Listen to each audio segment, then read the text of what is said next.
Dear friends, இந்த வீடியோல ஒருவர் இறந்து போய்விட்டதாக இறப்பு சான்றிதழை கொடுத்து விட்டார்கள். அடக்கம் செய்ய ஏற்பாடுகள் நடக்கின்றன. திடீரென்று கண்விழிக்கிறார் இறந்து போனதாக நம்பப்பட்ட மனிதர். அதற்கு பிறகு பல வினோதமான சம்பவங்கள். இது போன்ற சம்பவங்களை நாம் பலமுறை செய்திகளில் படித்திருக்கிறோம், பார்த்திருக்கிறோம். சரி, இதை பற்றி ஓஷோ என்ன சொல்ல வருகிறார்? இந்த வீடியோவோட இறுதி வரை நாம் தெரிந்து கொள்வதற்கு, யோசிப்பதற்கு என்று நிறைய சம்பவங்கள் இருக்கு. வீடியோவை பார்த்து முடித்துவிட்ட பிறகு உங்களுடைய கருத்துக்களை மறக்காம பதிவு பண்ணுங்க. Please subscribe our channel. வாங்க, let's get into the video.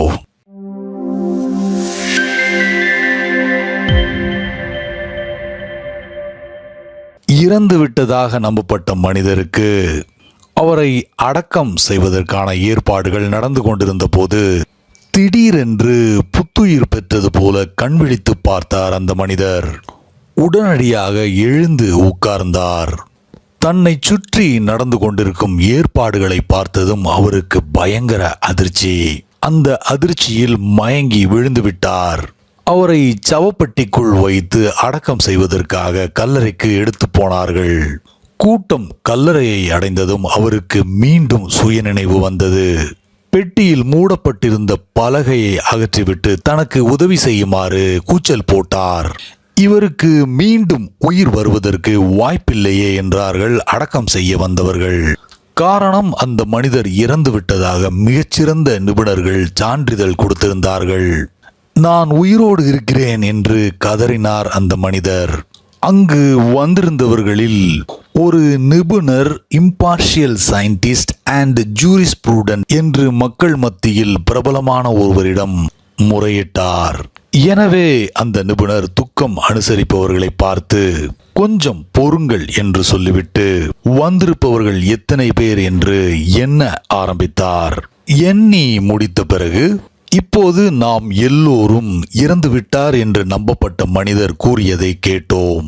இங்கே வந்திருக்கும் 50 சாட்சிகளும் எது உண்மை என்று நம்புகிறீர்களோ அதை என்னிடம் தெரிவிக்கலாம் என்றார். அதை கேட்டதும் வந்திருந்தவர்கள் அத்தனை பேரும் அவர் இறந்து விட்டார் என்று சொன்னார்கள். உடனே அந்த நிபுணர் அவரை அடக்கம் செய்யுங்கள் என்றார்.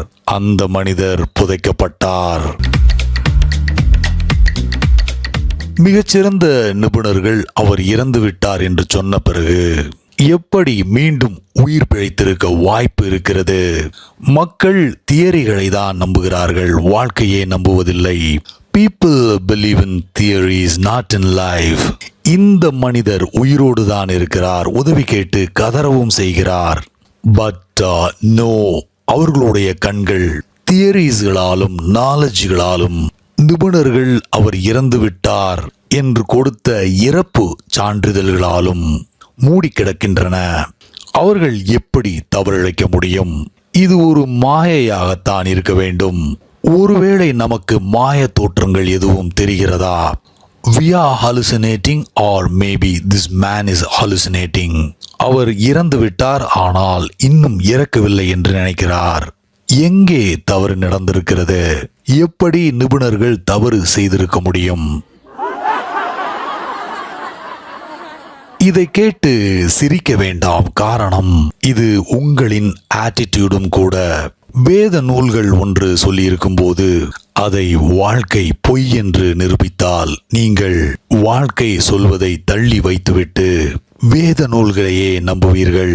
இது எப்படி சாத்தியம் என்று கேட்பீர்கள். வேதங்களை எழுதிய மகான்கள் இப்படி சொல்லவில்லையே என்பீர்கள். வாழ்க்கையில்தான் ஏதோ தவறு இருக்கிறது என்று நினைப்பீர்கள். Life can go wrong. Experts never go wrong. இது பல முறை நடந்திருக்கிறது. தினமும் நடந்து கொண்டிருக்கிறது. உங்களுக்கோ மற்றவர்களுக்கோ நடந்து கொண்டேதான் இருக்கிறது. முதல் முறையாக ஆஸ்ட்ரானமர்ஸ் பூமி உருண்டை என்று நிரூபித்த போது மத தலைவர்கள் அதை ஏற்றுக்கொள்ளவில்லை. அது எப்படி சாத்தியம்? வேத நூல் பூமி தட்டை என்றல்லவா சொல்கிறது என்றார்கள். ஆதாரங்கள் ஒன்றையும் அவர்கள் ஏற்றுக்கொள்ளவில்லை. வேத நூல் எப்படி தவறாக சொல்லும் என்று வாதாடினார்கள். கலிலியோ இதற்காக அனுபவித்த கொடுமைகள் நீங்கள் அறிந்ததே. வாழ்க்கை ஸ்கிரிப்சர்களை தியரிகளை தான் பின்பற்ற வேண்டும். இந்த மனிதர் இறந்து விட்டார் என்று நிபுணர்கள் சான்றிதழ் கொடுத்து விட்டார்கள். இனி உயிர் பிழைக்க வாய்ப்பே இல்லை. I have heard. தவறுதலாக முல்லா நஸ்ருதீனின் மனைவியின் பெயர் ஓட்டர்ஸ் லிஸ்டில் விடுபட்டிருந்தது. தேர்தல் வெகு அருகாமையில் வந்துவிட்டது. அவருடைய மனைவி ஓட்டு போட மிகவும் ஆர்வமாக இருந்தார். ஆனால் அவர் பெயர் விடுபட்டுள்ளதால் முல்லா நஸ்ருதீன் தன்னுடைய மனைவியை எலெக்ஷன் கமிஷனரிடம் அழைத்து போனார்.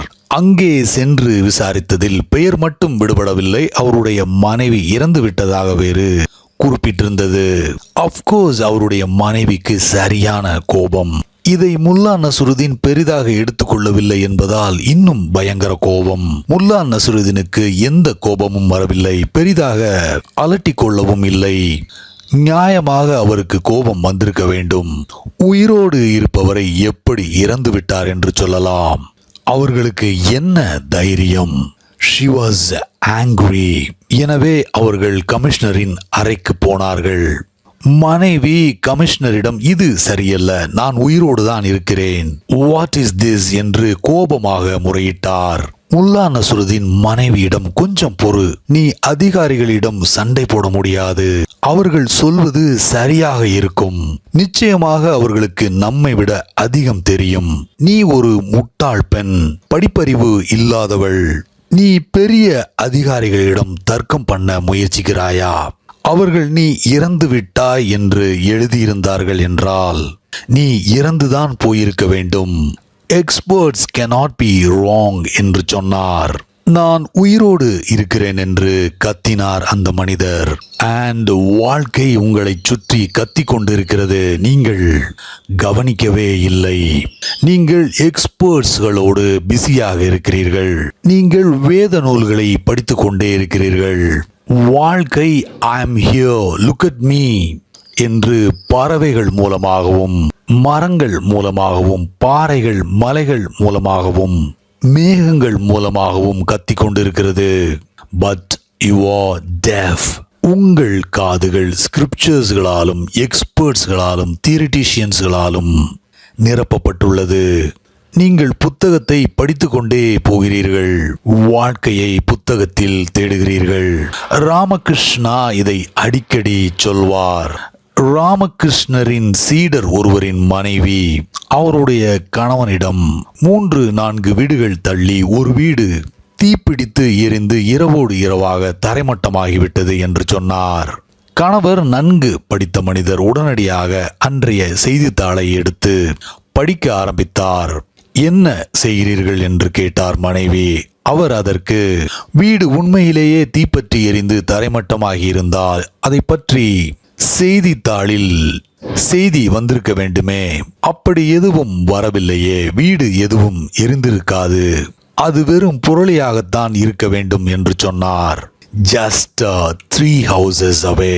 ஆனால் செய்தித்தாள்களில் தேடுகிறீர்கள். you have to check in the newspaper. பத்திரிகைகள் வாழ்க்கையை விட அதிக உயிரோட்டம் உள்ளதாக மாறிவிட்டது. newspaper has become more alive than life. வார்த்தைகள் உண்மையை விட அதிக அர்த்தம் உள்ளதாகிவிட்டது. வாழ்க்கை நம்மை விட்டு தூரமாக போய்விட்டது. நமக்கும் வாழ்க்கைக்கும் நடுவில் வார்த்தைகளாலான, தியரிஸ்களாலான, பிலாசபிகளாலான, ஸ்கிரிப்சர்ஸ்களாலான, மதங்களாலான சீன பெருஞ்சுவர் ஒன்று இருக்கிறது. இந்த சுவரை துளைத்து வாழ்க்கையை அடைவது மிகவும் கடினம். That's why you are miserable. You have not lived at all. அங்கே துக்கம் அனுசரிப்பவர்கள் செய்த அதே தவறை அவரும் செய்திருக்கிறார். காரணம், இவரும் அந்த கூட்டத்தைச் சேர்ந்த ஒருவர் தானே.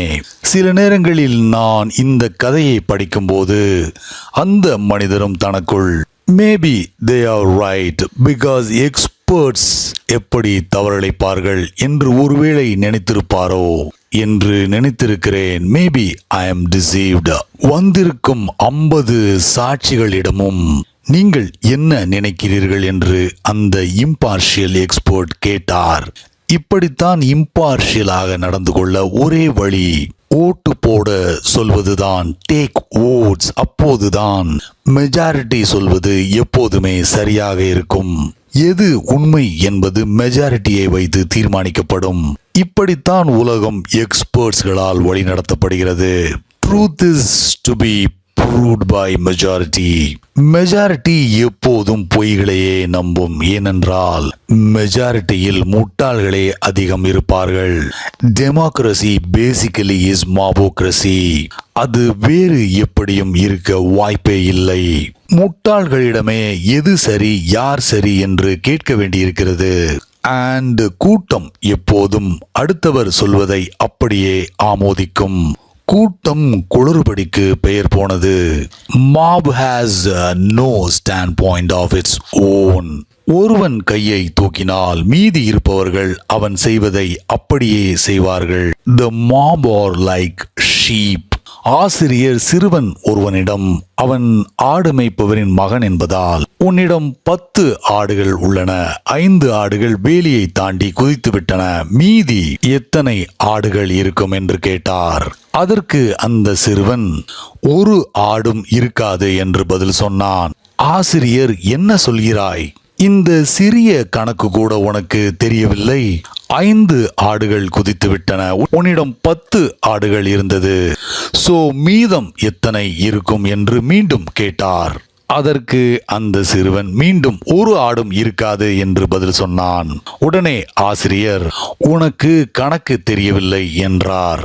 உடனே அந்த சிறுவன் ஆசிரியரிடம், உங்களுக்கு வேண்டுமானால் கணக்கு தெரிந்திருக்கலாம், ஆனால் எனக்கு ஆட்டை பற்றி நன்றாக தெரியும். ஈவன் 1 ஆடு குதித்தாலும் போதும் மீதி இருக்கும் 9 ஆடுகளும் அந்த 1 ஆடு செய்வதைத்தான் அப்படியே செய்யும் என்று பதில் சொன்னான். சோ இந்த வெல் நோன் இம்பார்ஷியல் சயின்டிஸ்ட் என்ன செய்தார்? He did the democratic thing. அடக்கம் செய்ய வந்திருந்த 50 சாட்சிகளும் உண்மை எது என்று தாங்கள் நினைப்பதை சொன்னார்கள். அனைவரும் அவர் இறந்து விட்டார் என்று சொன்னார்கள்.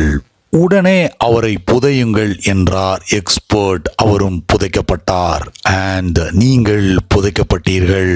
உங்கள் எக்ஸ்பர்ட்ஸ் உங்களை அடக்கம் செய்து விட்டார்கள். உங்கள் ஸ்கிரிப்சர்ஸ், தியாலஜிஸ் உங்களை புதைத்து விட்டது. நீங்கள் உயிரோடு தான் இருந்தீர்கள், ஆனால் எக்ஸ்பர்ட்ஸ்களிடம் கேட்பதற்காக சென்றீர்கள். Don't go to the experts. Go to the life itself. Ask life itself. அந்த மனிதர் ஒரு முட்டாள். அவர் அந்த எக்ஸ்பர்ட்டிடம் இருந்து தப்பித்து ஓடியிருக்க வேண்டும். அந்த புகழ்பெற்ற இம்பார்ஷியல் விஞ்ஞானியை பார்த்த அடுத்த நொடி சவப்பெட்டியிலிருந்து குதித்து எவ்வளவு வேகமாக ஓட வேண்டுமோ அவ்வளவு வேகமாக ஓடியிருக்க வேண்டும். அவரை காப்பாற்றிக் கொள்ள அதுதான் ஒரே வழி. நீங்களும் இதையே தான் செய்ய வேண்டும்.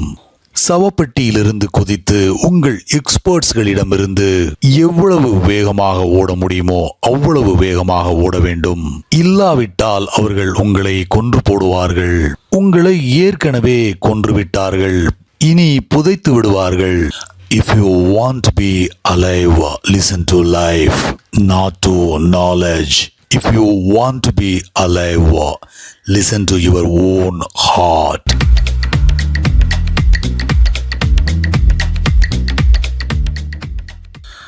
தேங்க்ஸ் ஃபார் வாட்சிங். முடிந்தளவு உங்களோட நண்பர்களோட வீடியோவை ஷேர் பண்ணுங்கள். உங்களுடைய விமர்சனங்களை காமெண்ட்ஸில் சொல்லுங்கள். அடுத்த வீடியோவில் சீக்கிரம் உங்களை எல்லாரையும் சந்திக்கிறேன். Until then, take care. Bye.